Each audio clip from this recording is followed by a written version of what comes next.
Hi everyone, welcome back to the channel. The story I'm telling you during today's gameplay is absolutely crazy, so make sure to stick around until the end. And if you enjoy the video, don't forget to leave a like and subscribe to help support the channel. My mother-in-law paid my ex to ruin my marriage, and I only found out after the divorce. People keep asking me why I don't date guys who have one specific work best friend anymore, and honestly, the short answer is Grant. Not his real name, obviously, but that's what I'll call him in my head forever, so we'll go with it. We dated for almost 2 years, and for most of it, things felt fine on the surface. The kind of fine where you don't ask too many questions because some part of you is scared of the answer you might get. There was this one coworker of his, though. A woman he swore up and down was basically a sister to him. I heard that phrase so many times I started hearing it in my sleep. I swear.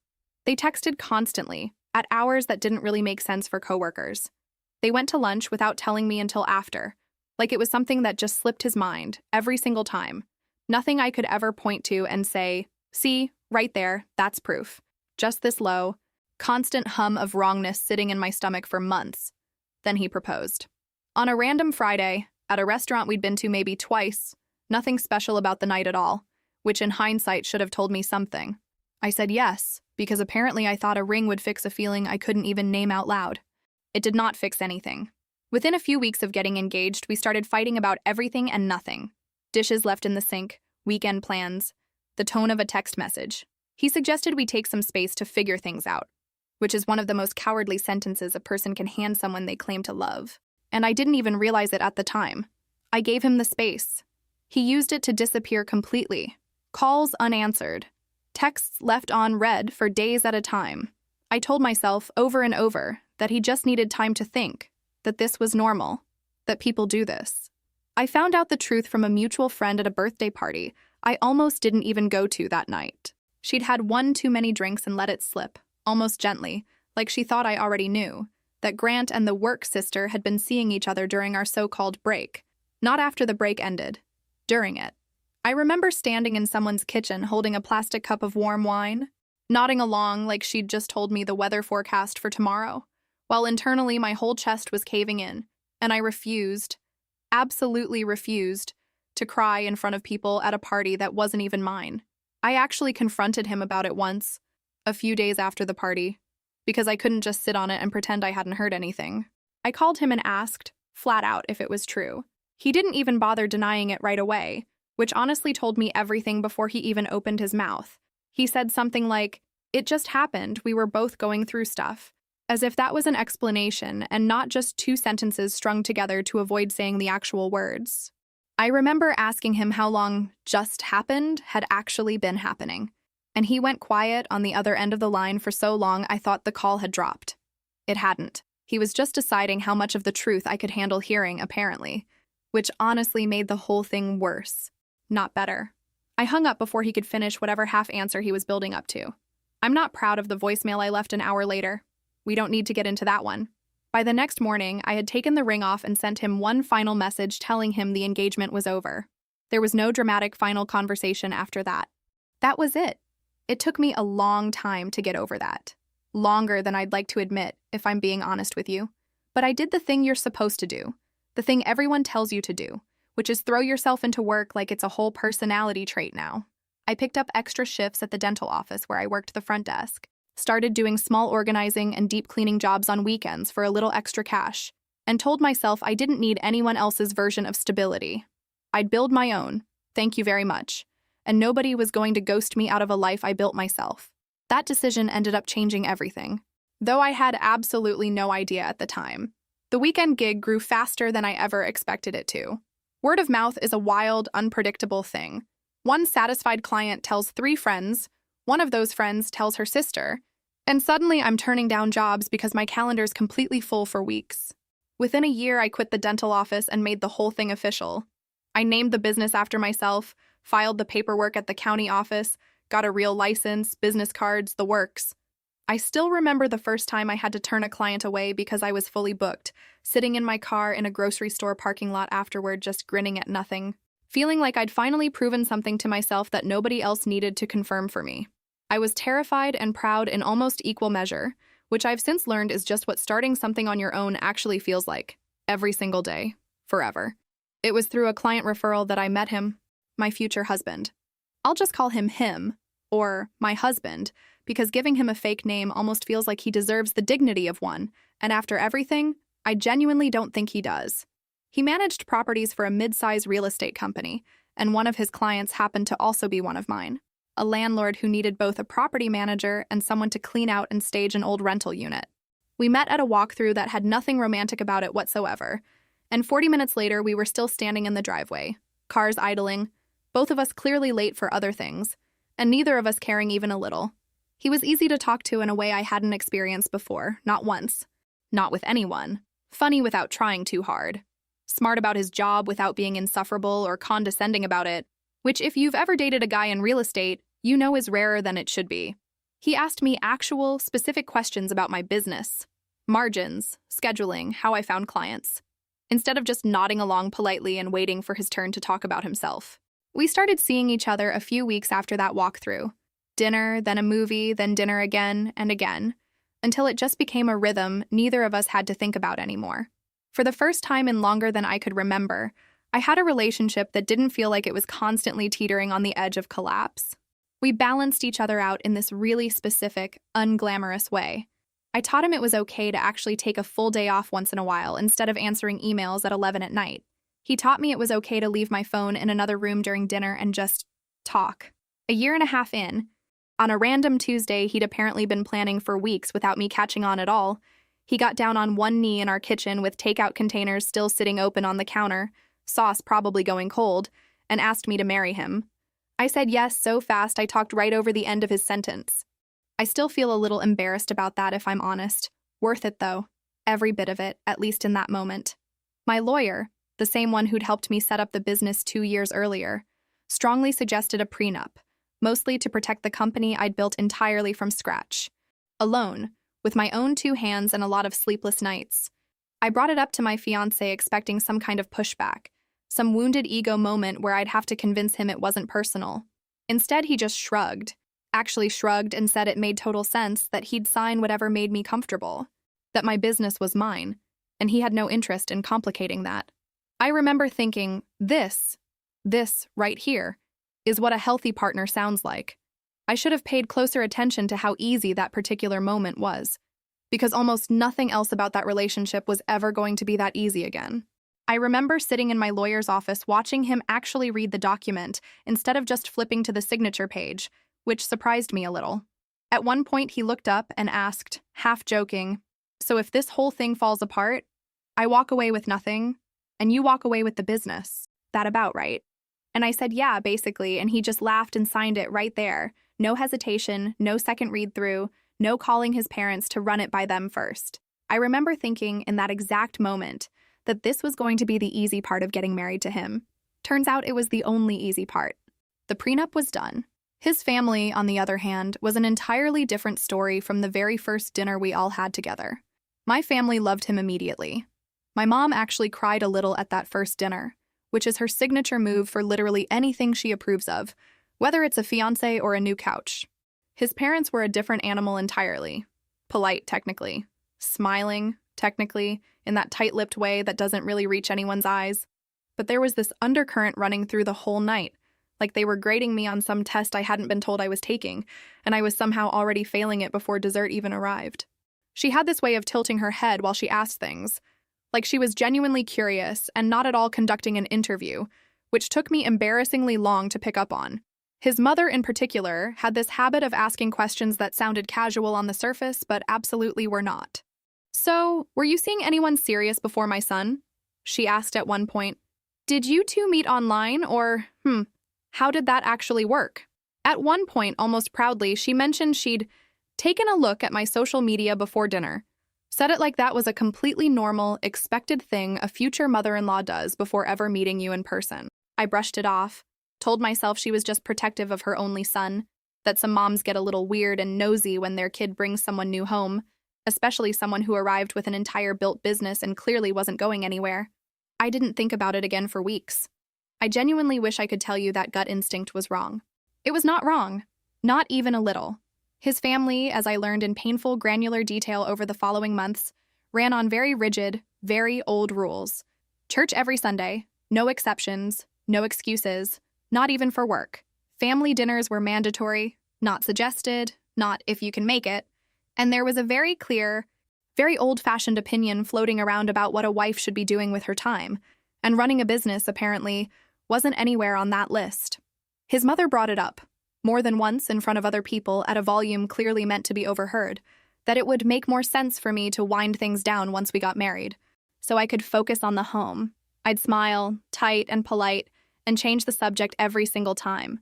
But it kept happening, dinner after dinner, like she was testing whether repetition alone would eventually wear me down into agreeing. My fiancé, to his credit, never once asked me to actually quit anything. Not directly. But he also never told his mother to stop bringing it up, which honestly, looking back, might be worse than if he'd said something outright wrong himself. He had this way of going quiet whenever his parents pushed too hard, like he physically couldn't argue with them. Even when I could tell, I could just tell. He agreed with me under all of it. I chalked it up to him being a good son who hadn't quite learned yet how to also be a good partner. I told myself that was something we'd figure out together, with time, with practice. Foreshadowing alert, in case you couldn't tell. I clearly did not know what I was walking into. Somewhere in there, at one of those endless mandatory dinners, his cousin, a guy who apparently had a family-wide reputation for being the human equivalent of a leaked group chat, mentioned out of absolutely nowhere that he'd found old photos of an ex of mine on some deep scroll expedition through my social media, going back years, way further than made any casual sense. He said it lightly, laughing about how far back he'd gone, like it was some fun little detective game he'd played on his lunch break. Nobody at the table thought much of it in the moment. It was just cousin, being nosy and a little weird, same as always. His mother, though, she went quiet in this very specific way. The way people go quiet when they're filing something away for later use, not when they've simply lost interest in a boring topic. I didn't clock it then. I clock it now, with a level of clarity that honestly makes my stomach hurt a little every time I think about it. The first real formal dinner, the one that was very clearly meant to be an evaluation dressed up as hospitality, happened not long after that. I got compliments on the business, on my drive, on how nice it apparently was that my family also went to church. A stretch, honestly, we go on Easter. Don't tell her that. Then, right on schedule, the real agenda came out. Was I planning to keep working after the wedding? When exactly were we planning on having kids? Would I be raising them in the same specific faith as his family? Not just a faith, but theirs precisely. I answered honestly. Yes, I'm keeping my business. We haven't decided on kids yet. We'll figure out faith stuff together as a couple, as partners. And the temperature in that dining room dropped about 15 degrees in under a minute.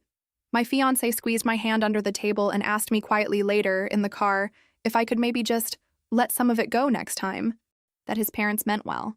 They just had old-fashioned ideas. That's just how they were raised. I remember looking at him in the dark of the car, headlights from other cars sweeping across his face, and asking if he actually agreed with any single thing his parents had said that night. He said no. Of course not. Obviously not. But that fighting them on it in the moment made things harder for everyone involved. I did not love that answer. I said, okay anyway. I know. Don't yell at me through the page. I was in love and exhausted and did not want to start a fight about a fight we hadn't even technically had yet. That dinner set the tone for basically every single family gathering after it. Like a template nobody agreed to, but everyone somehow followed. Comments dressed up as compliments. Wow, you're still doing the business thing. That's so impressive. Must be nice to have all that independence. Except said with a smile that never once reached anyone's eyes. What made it especially rich, though, was the money situation running underneath all of it. Because at the exact same time his parents were side-eyeing my career choices, they had zero problem calling my fiancé every few weeks needing cash for something. A roof repair here, a medical thing there that never got fully explained, an emergency that always seemed to resolve itself the second a check cleared into their account. They criticized how I made my money while having absolutely no problem asking their son for money whenever they needed it. The hypocrisy was honestly staggering once I actually sat back and looked at the whole pattern laid out, and I said as much. Eventually, once I trusted him enough to bring it up without it turning into a whole thing between us. To his credit, he agreed we needed real boundaries, actual ones, not just talked about ones. He cut back what he was sending them, which felt like a small but genuine victory at the time. Like maybe we were finally building our own rules as a couple instead of just absorbing his family's rules by default. His parents did not take it well, not remotely. There were calls, There was guilt, thick and constant. His mother cried on the phone once, saying something about how they'd sacrificed everything for him, and this was how he repaid them, over what amounted to a few $100s a month, tops. He held the line for a while, longer than I expected. I was proud of him for it, genuinely proud. I should have known it wouldn't last. At the time, though, it felt like real growth, real change, and I let myself believe in it fully. The backlash from his parents was immediate. They responded by going cold at every gathering, talking around him instead of to him, making these pointed little comments about kids these days and who they let influence them, clearly aimed right at me without ever using my name.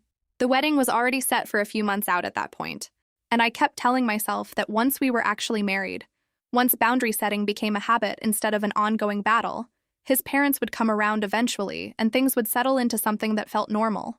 There was one dinner in particular, maybe 2 months before the wedding, that I still think about a lot. It was somebody's birthday. His aunt's, I think. Or maybe a family friend, honestly the details blur together after a while. And his mother stood up to give a little toast. Somewhere in the middle of it, completely unprompted, she started talking about how some people come into a family and think they can just do things their own way, not looking at me directly, but not exactly not looking at me either, if that makes sense. Everyone at the table went a little stiff. My fiancé squeezed my knee under the table, which I took at the time as solidarity, and only later realized was probably closer to a silent request that I not react. I didn't react. I smiled, clapped when everyone else clapped, and cried a little in the car on the drive home, which he noticed and didn't really ask about beyond a quiet, "You okay?" that didn't really invite an honest answer. I said I was fine. I was not fine. I just didn't know yet how not fine I actually was. A couple weeks before the wedding, a friend of mine mentioned something offhand at brunch that I brushed off way too easily at the time. She said she'd heard through some mutual acquaintance, the world is small, everyone knows someone, that his mother had been asking around about my past, specifically about old relationships, old drama, anything anyone might happen to remember from years back. I laughed it off completely. Told her that woman clearly hadn't gotten over the fact that her precious son fell for someone she didn't personally handpick, and that gossip was just gossip, always had been. I had a wedding to plan, seating charts to finalize, a dress fitting in 2 days. I did not have the bandwidth to investigate my future mother-in-law's group chats. Neither of us, not me, not him, had any real idea what was actually being quietly assembled behind the scenes, piece by piece, for weeks. The wedding day itself started out genuinely beautiful. I remember standing in the little room off the venue getting my hair finished, feeling honestly, stupidly happy. No lingering doubts anywhere in my body, nothing at all. That lasted until about 45 minutes before the ceremony was set to start. When Grant, yes, that Grant, the ex, the one who ghosted me and then cheated during our so-called break, walked into the venue like he'd been personally, formally invited, and started making a scene in front of half the guest list before anyone could stop him. One of my bridesmaids came rushing into the room to tell me what was happening. I thought she was joking until I stepped into the hallway and heard his voice myself. He was loud, he was dramatic, almost theatrical about it. He stood near the entrance telling anyone who would give him even a second of attention that I had cheated on him, that I'd broken his heart years ago, that he just needed people to know the truth before I did this to somebody else. It was such a complete, total inversion of what had actually happened between us that for a second I genuinely could not process the information, like my brain physically refused to load it because it was too absurd to be real. People who didn't know our actual history, which was most of the guests on my fiancé's side of the aisle, just heard the words cheating and broken heart, and drew whatever conclusions they wanted to draw fast. My fiancé's parents reacted like they believed every word of it. At least that's what I thought I was watching at the time.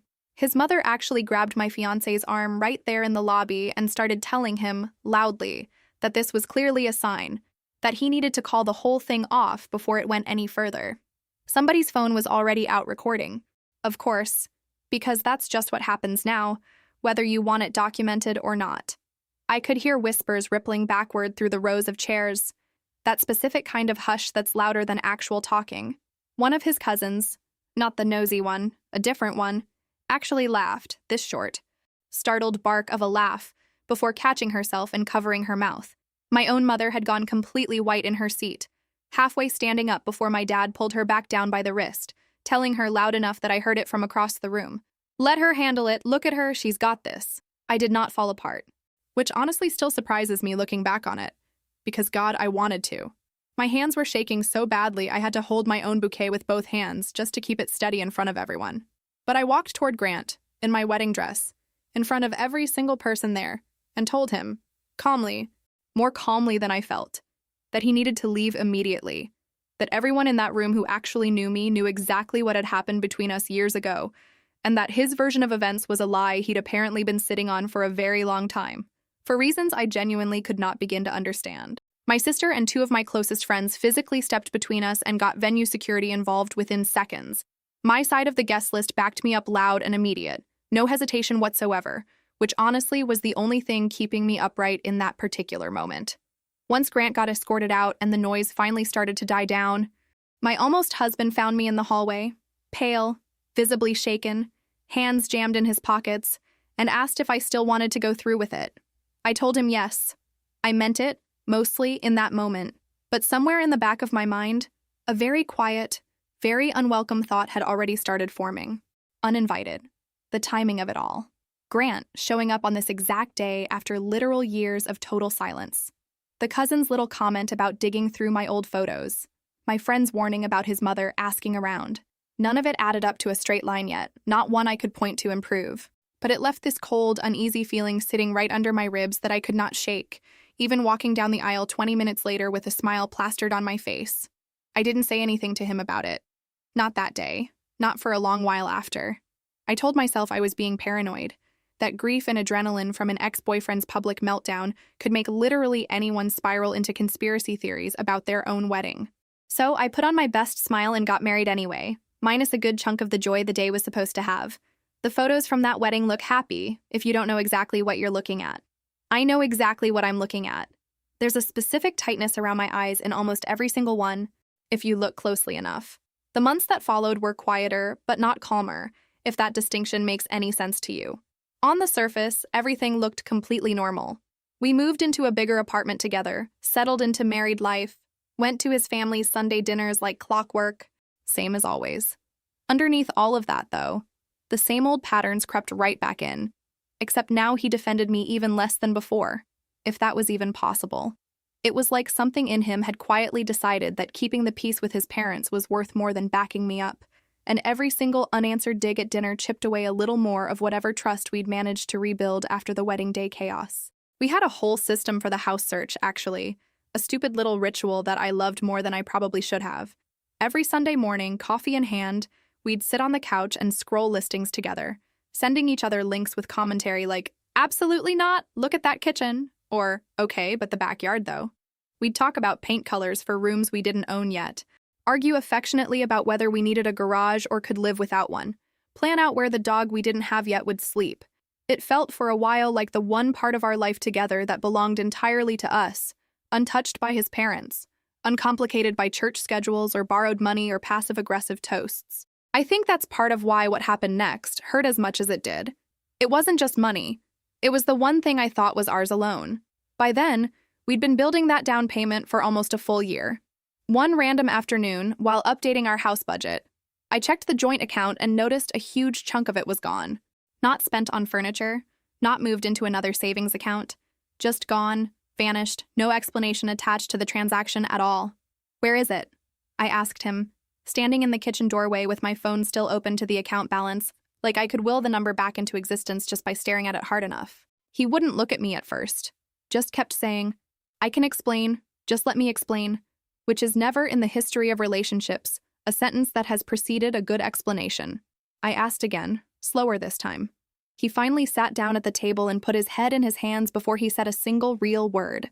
He finally admitted, after a lot of hedging, a lot of "let me explain," and a lot of pacing back and forth across our kitchen floor, that his father had lost a significant amount of money in some investment that went badly sideways, and rather than telling me, rather than us sitting down and deciding together like actual partners, he'd quietly used our house savings to bail his dad out of it.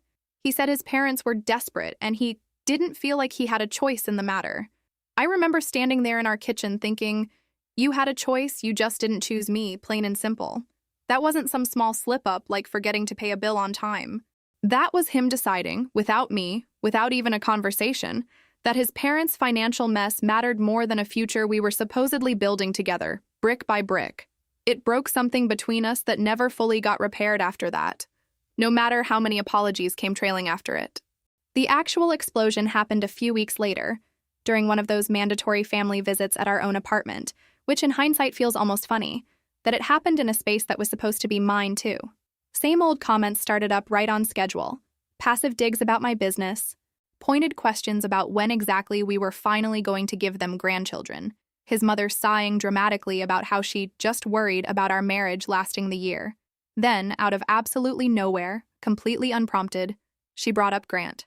Brought up the wedding day scene like it was some kind of cautionary tale for the whole family, and said, with this fake concerned little tilt of her head, that maybe there was a pattern with me, that maybe I was simply the kind of woman who made men feel manipulated and cornered. I sat there stunned for a second, actually stunned, waiting for my husband to say literally anything at all in my defense. He didn't. He just sat there, staring hard at his plate, letting his own mother imply I was some kind of emotional con artist in my own dining room, at my own table, over my own dinner I'd cooked. That was it for me. I didn't scream, but I also didn't hold a single thing back. I laid it all out right there at that table, all that borrowed money while they judged how I earned mine. And then worse, so much worse, the fact that their financial mess had ended with their own son quietly draining our house fund to bail them out, all while acting like I was somehow the unstable, unreliable one in this entire family. The room went dead silent except for his mother's sputtering, offended little denials. Any remaining pretense of politeness between us was completely done after that dinner. There was no coming back from it, and honestly, by that specific point, I didn't want there to be a way back anymore. Instead of backing me up even after everything had come out on the table right in front of him, my husband got angry at me for embarrassing his parents in our own home, in our own space. He said I needed to be more respectful toward them no matter what they did or said. That family was family, full stop, end of discussion. You embarrassed my mother in front of everyone, he said, pacing our living room while I sat frozen on the couch, still in the sweater I'd worn to cook dinner for people who'd just accused me of being unstable at my own table. That's what you're worried about right now, I said back, not even bothering to make it a real question. Not the money, not what she said, just that she was embarrassed. He didn't have a good answer for that. So instead, he circled back to the same tired point, over and over, that family was family, that I needed to show more respect regardless of what they did or said, like respect was something owed unconditionally, and never something that had to be earned back after it got spent. We argued for hours that night, going in exhausting circles, until he finally said something that, in a strange way, I'm almost grateful for now.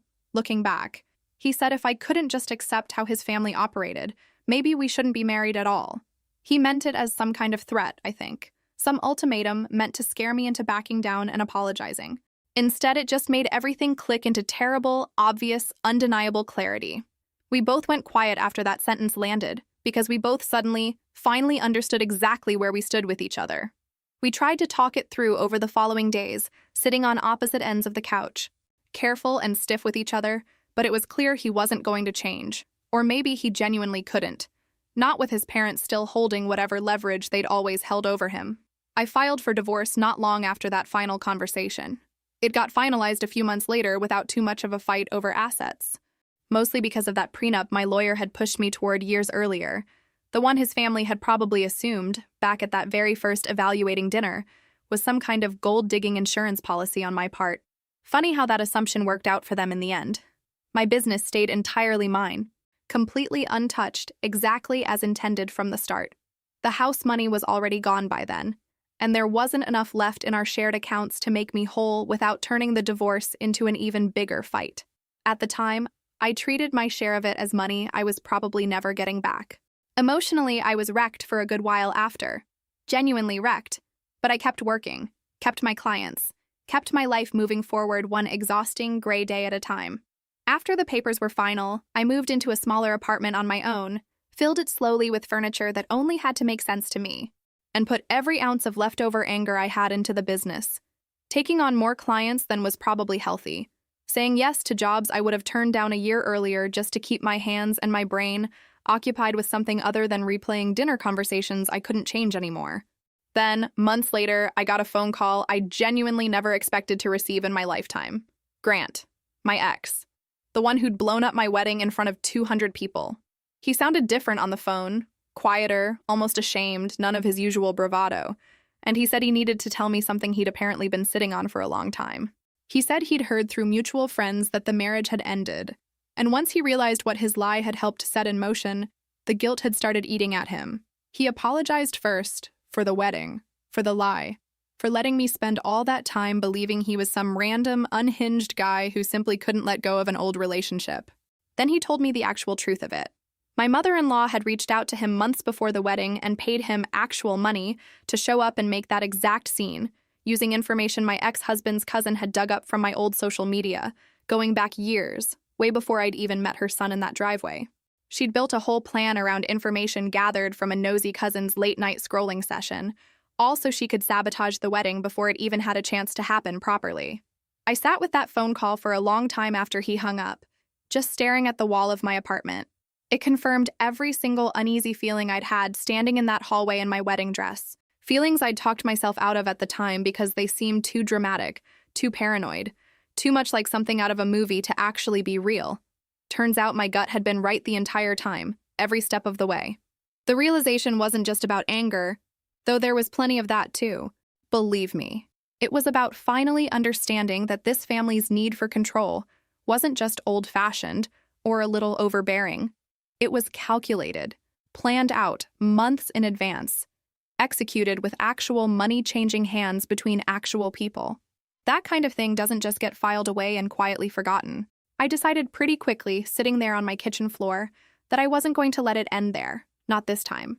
I reached out to my ex-husband and asked if we could all sit down together one time, him and his parents, under the guise of wanting some final closure, now that the divorce was completely finalized. I didn't tell him why exactly, not the real reason. I just said there were some things I needed to say out loud before I could really, truly move on with my life.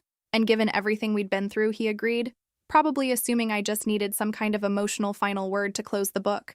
What he didn't know, walking into that restaurant, was that my phone was already recording the entire conversation from inside my bag, which I kept beside my chair the entire time. We met at a chain restaurant near the highway, one of those places with too bright lighting and laminated menus, which honestly felt appropriate for what I was about to do. His mother ordered a glass of wine before anyone else had even looked at the menu, which felt very on-brand. There was small talk for a few minutes. How's the business? Are you doing okay? That kind of thing. All of it dripping with a fake warmth that made my skin crawl a little, knowing what I already knew, and they didn't yet. Once we were all seated and the small talk had died down, I laid out exactly what Grant had told me on that phone call. The payment, the cousin's information, the whole calculated scheme, timeline, and all, detail by detail. I watched his parents' faces shift in real time, from polite confusion to visible, creeping panic. They tried to deny it at first, in that clumsy defensive way people deny things when they've been caught completely off guard with no time to prepare a story. But the details I had were too specific, too accurate, too airtight, and eventually his mother cracked and admitted the whole thing, framing it as something they'd done to protect him, like sabotaging a grown man's wedding day was somehow a reasonable, defensible form of parenting. My ex-husband just sat there, completely stunned, staring at his own parents like he was genuinely seeing them clearly for the very first time in his entire life. And then, in the strangest, most unexpected twist of that whole afternoon, he actually suggested, right there in front of everyone at the table, that maybe we should think about trying again now that the truth was finally out in the open. I said no. Immediately, calmly, with zero hesitation at all. But I did use the moment and the recording sitting right there in my bag to negotiate something concrete and real. Repayment, in monthly installments, of my share of the house savings my husband had taken without asking me to bail his father out after the failed investment. I told them plainly, without raising my voice, that I expected my share repaid in monthly installments, and that if they kept lying about me or tried to rewrite what had happened, I would stop protecting them and use the recording to defend myself. They agreed, reluctantly, clearly humiliated in front of their own son, and that alone felt like enough for me in that particular moment. I left that restaurant feeling something close to real peace for the first time in over a year. The following week, we put the repayment schedule in writing, with exact amounts and dates, so there couldn't be any argument later about what they'd agreed to. The first payment came through right on schedule about a month later, deposited quietly into my account with no note attached, nothing. I genuinely thought that might be the end of the whole ugly chapter. It was not the end. A client of mine, someone who moved in some of the same professional circles as his family did, mentioned offhand one afternoon over coffee that his mother had apparently been quietly telling people around town that I was unstable and vindictive, clearly trying to get ahead of the story before it could ever spread on its own terms, in her own words instead of mine. That was the exact moment I decided, calmly and completely, to stop protecting people who had never once, not for a single second, considered protecting me. I sat with the decision for about a day before I actually did it, which honestly surprises me a little in hindsight, given how fast everything else in that story tended to move. I remember typing the message that would go along with the recording probably a dozen different ways, deleting each version, trying to find something that sounded factual instead of vindictive, even though at that point I'd earned the right to be a little vindictive and didn't need to pretend otherwise. In the end, I kept it simple, just the audio file, and a short note saying I thought people deserved to know the truth before believing anything else they might hear about me from that family going forward. I sent the full recording, the whole confession, unedited, every ugly detail included, to people in our shared professional network, the very same circles his family had spent decades quietly cultivating a certain image within. The fallout was real, if not instant. A couple of business relationships his father had spent years cultivating cooled off fast, and at least one contract wasn't renewed.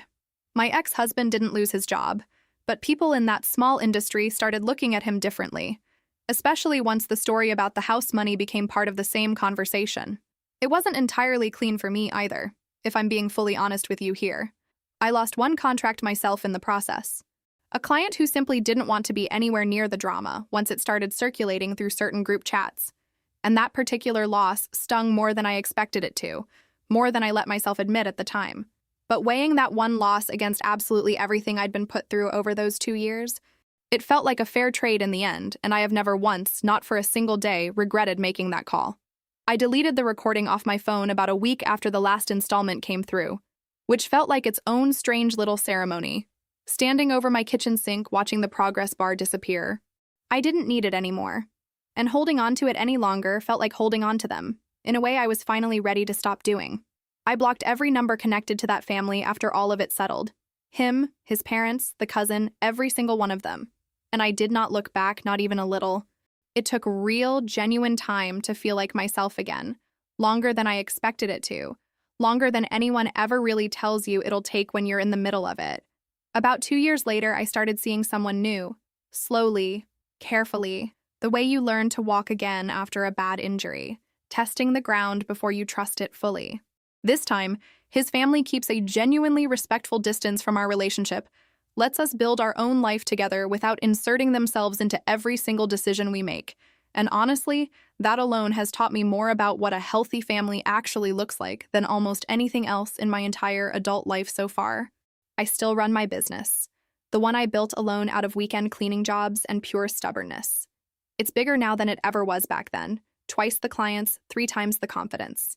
The new guy, I'll keep him nameless too, for now, mostly out of habit at this point, met my mom for the first time a few months in, and afterward he actually asked me questions about how the visit went, whether it felt weird for me, whether there was anything he could have done differently to make me more comfortable. Nobody had ever asked me that before, not once, in either relationship that came before him. It's a small thing. It's also, apparently, everything. And I never, not once, regret keeping that prenup or keeping that recording running in my bag that day, or finally learning to trust the cold, uneasy feeling sitting in my own gut instead of talking myself right out of it over and over the way I used to.